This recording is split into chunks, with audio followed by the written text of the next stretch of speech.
dufatira ku bintu bita mu gifaransa action de prévention n'ingendo zitegeza kuja mu mategeko canke mu ngendo y'abategetsi ba leta kandi bikagaragara kugira zifatwe yuko ari nko gukinga bishoboka ivyo kugigituriye n'ivyaha bijanye navyo. Ubwa mbere hariho kwerekana amatungo ya leta ku bategetsi bo hejuru bayinjiyemwo bayavuyemo. Turasavye ku vy'ukuri leta abategetsi bakuru berekana amatungo yabo, ni kuko tutahereye gukurikiza amategeko ku rwego rwo hejuru ntibikunda.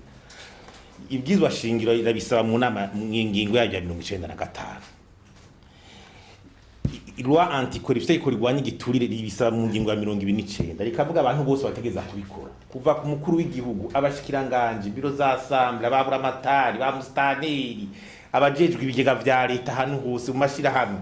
None ivyo bintu ko bidakorwa, ivyo bintu ko turagwanya turi kandi amateka atari karakurikizwa ku rwego ntibikunda. Loi ya Cour suprême y'Ibanki Nkuru ya itegeko rigenga sentare ntayuzwa Cour suprême mu ngingo ya 38 barayisoma bavuga yuko batabikoze ukwezi kumwe basha no gukurikiranwa n'ubutungane.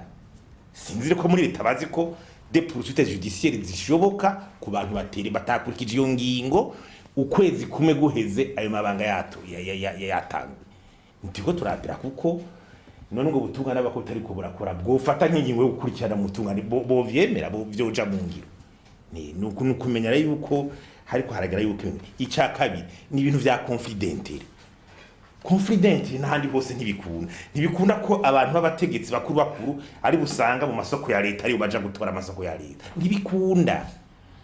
Confidentiel tuzamwe muri confidentiel hari ibintu gushikira umuyobozi cegera c'umukuru w'inama nshinga amateka w'inama nkenguza amateka. Ubu hategeza kuba enquête tukaraba abo bantu bashika muri amashiramwe leta ya grossiste yasusuma baronsa amasoko gute.